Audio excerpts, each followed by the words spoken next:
मेरे नौजवान साथियों, मैं भारतवर्ष का रहने वाला हूं। बिहार की राजधानी पाटलिपुत्रा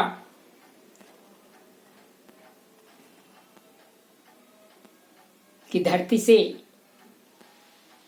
मैं अपने प्यारे भारतवासियों का, भारतवर्ष के नौजवान साथियों का और भाइयों एवं बहनों का हृदय से आज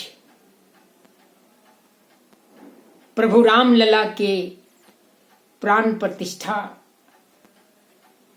के शुभ अवसर पर हार्दिक अभिनंदन करता हूं। रघुपति राघव राजा राम, पतित पावन सीताराम। रघुपति राघव राजा राम, पतित पावन सीताराम।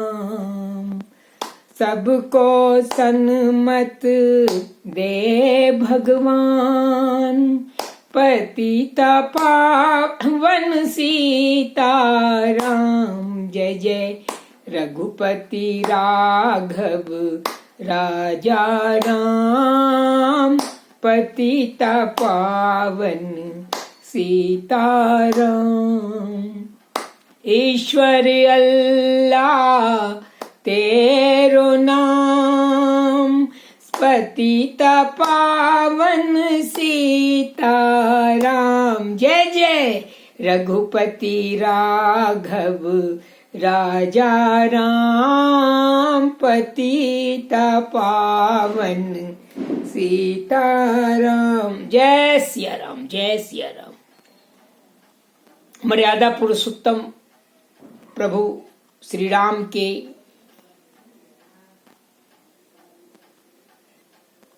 प्रसाद में, यानी भारतवर्ष के अयोध्या में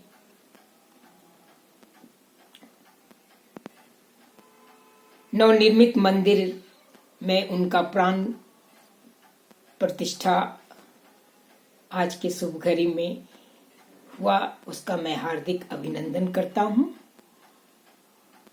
जो हमारे भारतवर्ष के लिए गौरव की बात है। मैं आज पुनः भारतवर्ष के विजन 2047 की गाथा आपके सम्मुख प्रस्तुत करता हूं। मेरे प्यारे भाइयों एवं बहनों, जैसा कि आपको ज्ञात होगा ही कि मैं वर्षों से भारतवर्ष को एक सशक्त, विकसित और सुगठित एक राष्ट्र बनाने के लिए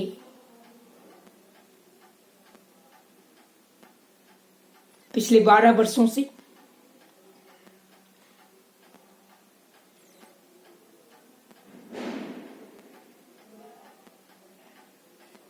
प्रयास करता रहा हूं और जन जन में अलख जगाने का कार्यक्रम प्रयास करता रहा हूं। मेरे नौजवान साथियों, आपने सुना ही होगा कि जब सूरज को जग से प्रस्थान करने का समय हुआ तो उनके मन में एक टीस जगी कि हमारे जाने के बाद इस जग के अंधियारे को कौन दूर करेगा, यहां प्रकाश कौन लाएगा।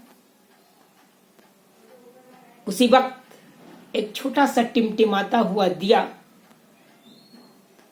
अर्थात दीपक ने भरी सभा में भगवान सूरज की ओर उन्मुख हो हाथ जोड़ विनती किया कि हे परमपिता, मैं अपने नन्हे से प्रकाश से इस जग को आलोकित करने का, इस जग को प्रकाशित करने का और इस जग में अलग जगाने का कोशिश करूंगा। मेरे नौजवान साथियों, यही कोशिश हमें सन 2047 में जब आजादी का शताब्दी समारोह हम मनाएंगे और भारतवर्ष का तिरंगा फहराएंगे 15 अगस्त 2047 को, तो यही कोशिश हमें एक सशक्त भारतवर्ष का निर्माण में सहायक होगा। तभी हम आत्मनिर्भर भारत, तभी हम एक सुदृढ़ भारत, तभी हम एक भारत, श्रेष्ठ भारत की रचना, पुनर्निर्माण और अपने सभ्यता संस्कृति के विरासत को पुनर्स्थापित करने में सक्षम, सफल और सार्थक भूमिका निभा पाएंगे। मेरे नौजवान साथियों, आज माननीय प्रधानमंत्री जी ने भी रामलला के प्राण प्रतिष्ठा के समय उपरांत जो संदेश दिया है कि हम आने वाले दिनों में, इस अमृत काल में भारत को एक भव्य, दिव्य और नव्य राष्ट्र के रूप में विकसित करेंगे, जहां खुशहाली होगा, जहां एकता का भंडार होगा, जहां सुख, समृद्धि और शांति का मान होगा, जहां धर्म, भाषा, जाति और संप्रदाय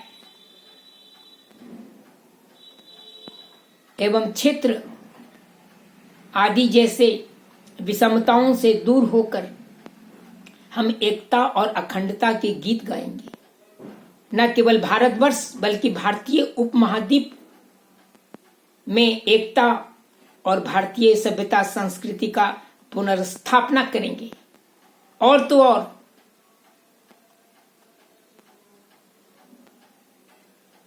हम वो सशक्त भारतवर्ष बनाएंगे जो विश्व का गुरु कहलाएगा। फिर से भारतवर्ष में लोग अपने देश को सोने की चिड़िया कहेंगे। और मैं क्या कहूं,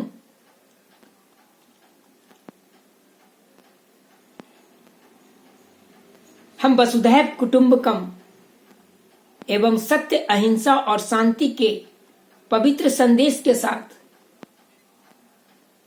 इस जग को आलोकित करेंगे और सारे संसार को कुशल नेतृत्व प्रदान करने की क्षमता प्राप्त करने की दिशा में हम सब मिलकर, एकजुट होकर, खुशी खुशी, स्वस्थ रहते हुए और शांत मन से अपने लक्ष्य की सफलता में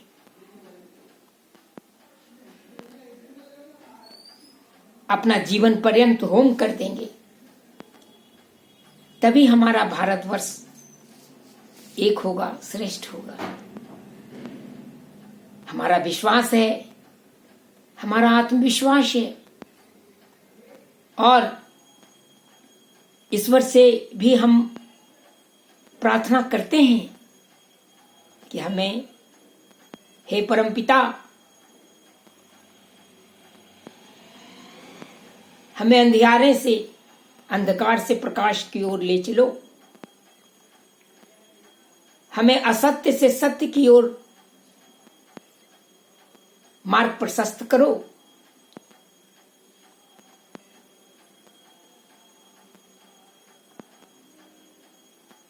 हमें स्वस्थ रखो, प्रसन्न रखो। हमारे तन, मन और संसाधन धन को, रूपी धन को, संसाधन को एक सूत्र में पिरोकर हमारे मन, शरीर और आत्मा को बहुमूल्य ऊर्जा प्रदान करो, ताकि हम भारतवर्ष को पुनः एक सशक्त, आत्मनिर्भर और स्वतंत्र राष्ट्र के रूप में प्रख्यापित कर सकें और आने वाले स्वतंत्रता के शताब्दी समारोह में हम 15 अगस्त 2047 को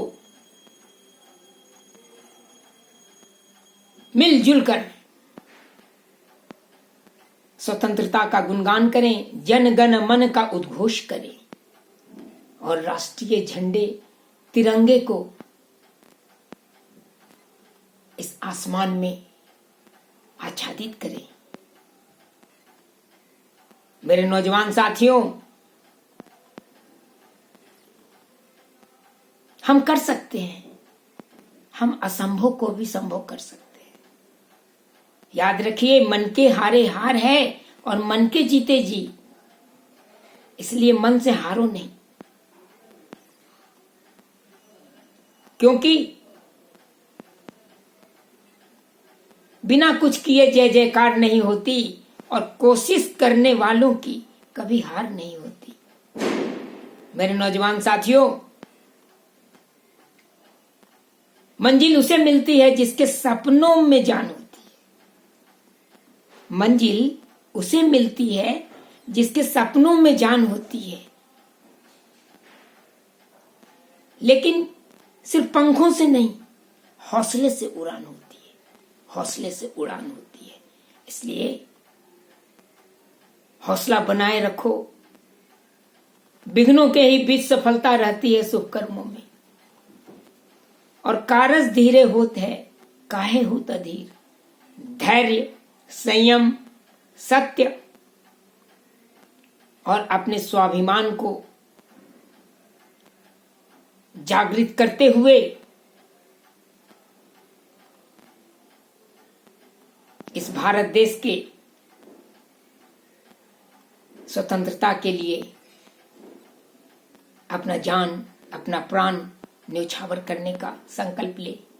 हम संकल्प लें कि हम अपने देश से गरीबी, बेरोजगारी, भूखमरी और उदासी को दूर करेंगे, सतत विकास के लक्ष्य को प्राप्त करेंगे। संसार में युद्ध की विभीषिका को हटा समाप्त कर और शांति का संदेश देंगे, शांति का वातावरण करेंगे। हम अपने प्रकृति और पर्यावरण का संरक्षण करेंगे, संपोषण करेंगे, संवर्धन करेंगे। हम अपने देश में अपने नदियों का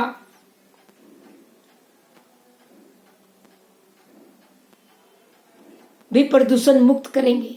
गंगा माँ जो निर्मल, अविरल और निर्झर बहने वाली मेरी माता है, जिसके तट पर हम लोग बसते हैं। मेरे भाइयों एवं बहनों, मैं मुरगांव का रहने वाला हूं और बिहार की राजधानी प्राचीन पाटलिपुत्रा जो गंगा के तट पर बसती है,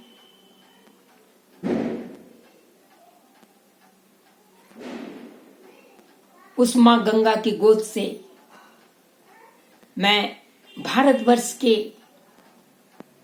उत्थान हेतु अपना संदेश हर भारतवासी के हृदय में पहुंचाना चाहता हूं। और पिछले 12 वर्षों से, साथ ही 2022 से जब हमारा आगे का 25वां वर्ष अमृतकाल आरंभ हुआ,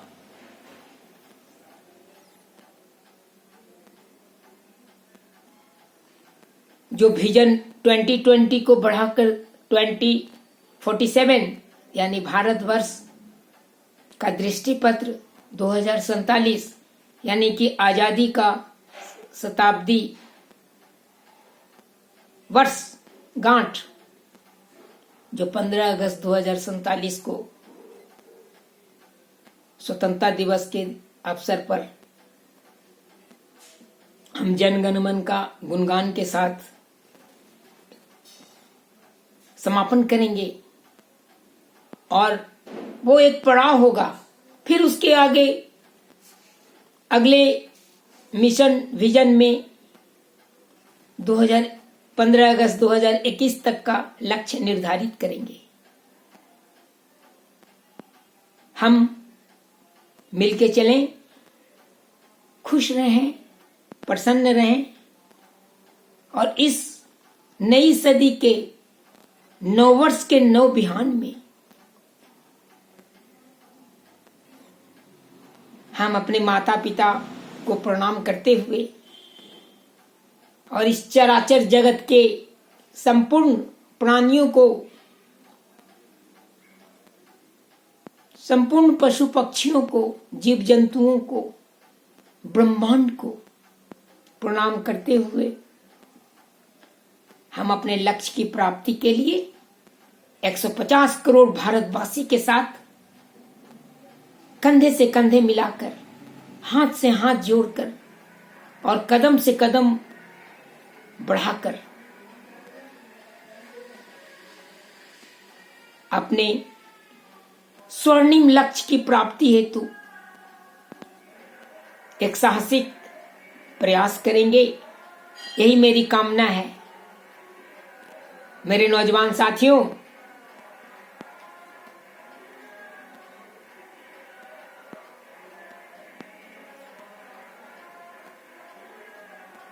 आने वाले 75वें गणतंत्र दिवस यानी 26 जनवरी 2024 को हम राष्ट्रीय गान के साथ अपना राष्ट्रीय तिरंगा फहराएंगे। उस वक्त अपने संकल्प को दोहराएंगे और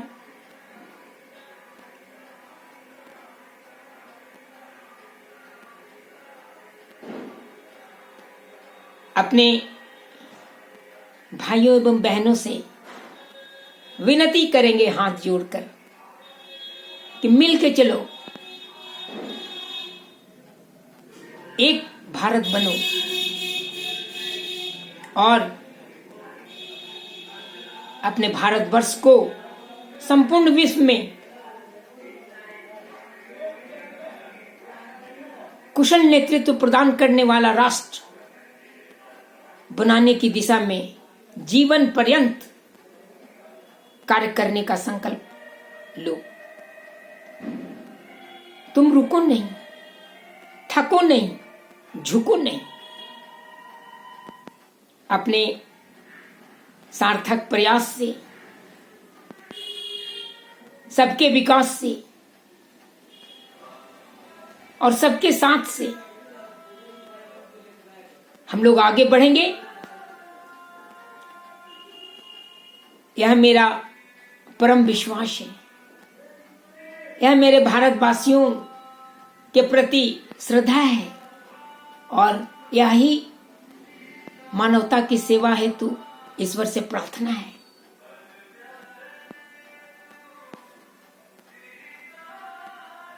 मैं रहूं या न रहूं मेरे नौजवान साथियों, लेकिन मेरे इस चमन का बाग जहां भिन्न भिन्न फूलों के सुगंध की महक है, वो हमेशा सुगंधित बना रहे और उसमें हमारे बच्चे नौनिहाल खिलखिलाते रहें, खेलें कूदें, पढ़े लिखें और जवान हों। एक नई आशा, नया उत्साह और नए विश्वास के साथ अपने देश को आगे बढ़ाने का कार्यक्रम करें। अपने माता पिता के सम्मान में समर्पित हों। अपनी सूंधी मिट्टी, अपने शुद्ध जल, अपने उस आकाश क्षितिज,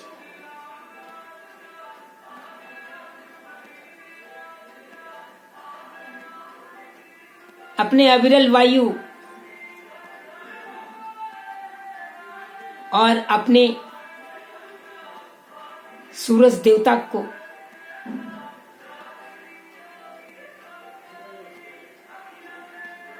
समर्पित हो और उनसे सदैव आशीर्वाद प्राप्त करते हुए हम आगे बढ़ें, यही मेरी कामना है। जीवन का यही मेरा धर्म है, वस्तुतः यही मानवता है।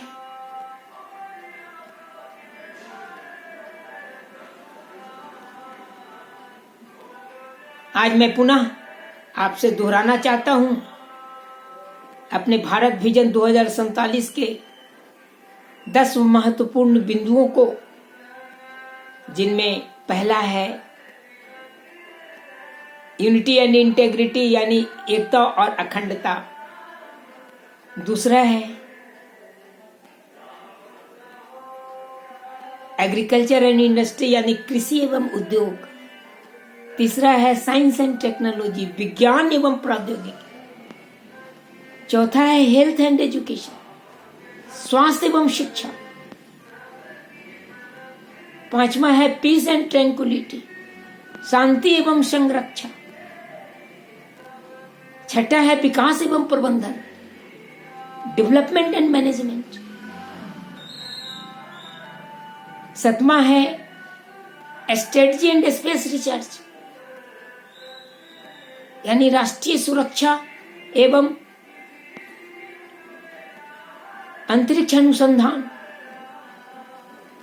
आठवां है इकोलॉजी एंड एनवायरनमेंट यानी पारिस्थितिकी एवं पर्यावरण। नौवां है एनर्जी एंड इकोनॉमी यानी ऊर्जा और अर्थव्यवस्था। और 10वां है जो सबसे महत्वपूर्ण है, अपने विरासत का संरक्षण, हेरिटेज एंड हैप्पीनेस। प्रसन्न चित्त होना, प्रसन्न भाव से, आनंदमय भाव से, ईश्वर की अनुकंपा से एक साथ मिलके निर्णय लेकर अपने जीवन पथ पर आगे बढ़ने का संकल्प और संकल्प से सिद्धि प्राप्त करने की दिशा में सार्थक प्रयास करना, यही तो भारत विजन 2047 का लक्ष्य है। तभी तो हम भारतवर्ष को एक सशक्त, आत्मनिर्भर और